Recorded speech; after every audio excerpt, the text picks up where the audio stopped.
When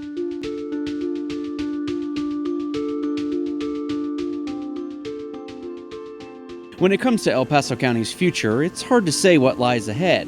One thing we know for sure is that the natural resources here are precious. Conservation and preservation is probably the most important thing that we can do for future generations. And that's where the El Paso County Conservation District comes in, a small group of mainly volunteers who make it their mission to help developers and homeowners manage the land in an environmentally sensitive way. Water, soil, pasture, even wildlife. The district has a two-prong approach. First, by helping developers and homeowners deal with problems like this, a small ditch that turned into a giant cavern because of erosion.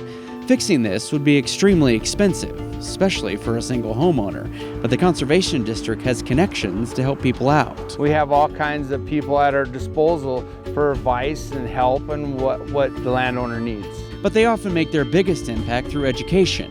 One of the first things they teach is how delicate our soil is here. A lot of people who move into this area are getting healthy soil when they move on it, but they don't know how fragile it is. That's why we really want to. My main goal is to get people to learn how fragile the soil is out here. The biggest problem is overgrazing. Barker says when horses and cows eat everything, the owner isn't the only one affected. The whole neighborhood could suffer. Let's say if this got overgrazed and the windy as it gets out here, that guy's going to get all the dust and all the rocks and all the stuff blowing in his place. So it's a community thing. It's not just an individual thing. But they don't just point out the problems, they try to help prevent them. Keeping the ground covered at all times. That means keep a living root in order to feed the soil web, because it all starts with the photosynthesizers. That means to minimize disturbance, like not use tillage operations when you don't need to. When it comes to water, everyone is part of the problem. Water is a big hot topic in this state.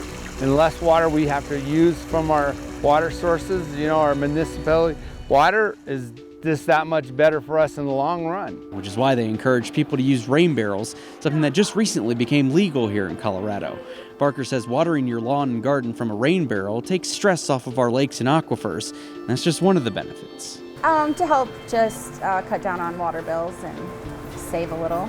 Kelly Olson bought a rain barrel at one of the Conservation District's fundraising events where they sell the barrels, grass and wildflower seeds, and pasture-raised beef, all of which help with the district's conservation mission. On top of that, all the proceeds go to the district education program that pay for workshops, seminars, and scholarships for students. The more education there is, the better off we'll be as a whole. Particularly for generations down the road. I mean, if we run out of agricultural needs, water, land, soil, there's no future for people here. You should care because you eat. You should care because your children are going to want to eat, and because their children are going to want to eat. To learn more about the El Paso County Conservation District and to help out in their mission by purchasing a rain barrel or grass seed, visit their website, www.epccd.org. For the El Paso County Public Information Office, I'm Greg D'Ingrando.